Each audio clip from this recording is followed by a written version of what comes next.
Okay, everybody, we are starting to talk about the Texas Revolution today.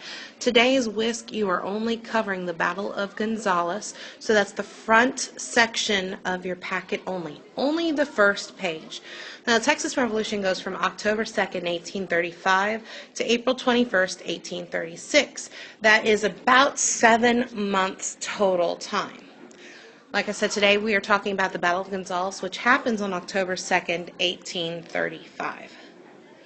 So, the beginning of the battle, it all happens in Gonzales, Texas, and it's all the result of the attempts of the Mexican government to get a small brass cannon that had been given to the town of Gonzales in 1831 so that the settlers that lived in DeWitt's colony in the town of Gonzales could protect themselves from Native American attacks. Now, this cannon was given to them, and the Mexican government's going to try and take it from them. But before they do, the Texans living in Gonzales get word of what's getting ready to happen.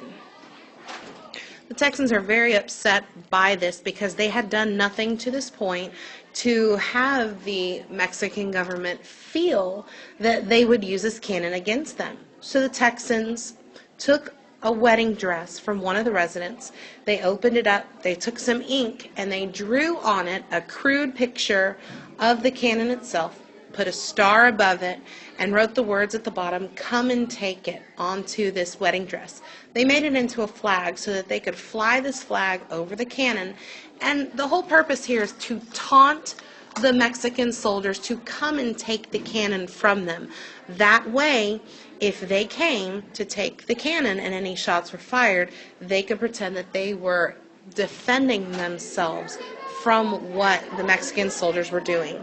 Now, originally, the Mexican government had given them no cannonballs to use with this cannon. So instead, the Texans, when they were preparing for this skirmish that would happen, used different scrap metal pieces from anywhere. They used forks, they used chains, they used toy soldiers, anything that was metal that they could put into the cannon to fire it. Here is a picture of what the flag would have looked like. Now, this looks a lot different than the flag that we usually know when we see the Come and Take It flag. That's more of a mass-produced item. This is a replica of what it really would have looked like, stitching, ink, and all. Now, in this battle on October 2nd, the Texans attack the Mexicans. The cannon is fired with pieces of chain and scrap metal, which becomes basically superheated shrapnel that flies through the air. This is the first shots of the Texas Revolution. A lot of people will claim this to be the Lexington of Texas, as it is where the first shots are fired. Just like in Lexington, it's the first shots of the American Revolution.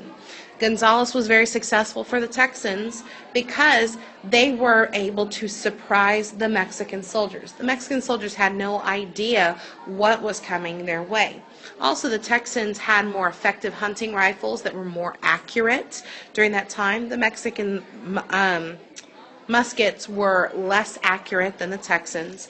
The Texans were able to modify various things through the years, like the cannon and the rifles, so that they could better protect themselves and they could fire at distant targets like animals that they were hunting. This is the actual cannon. Now, I want to tell you a little bit about what happened with the cannon after the battle, because the Texans were successful and they defeated the Mexican soldiers and sent them packing. They're very excited. They're ready to move on. They're ready to kick more Mexican soldiers out of Texas. Now, you can see right here, this cannon is not very big at all. It is a very small cannon. And this picture is the actual cannon that was fired at Gonzales.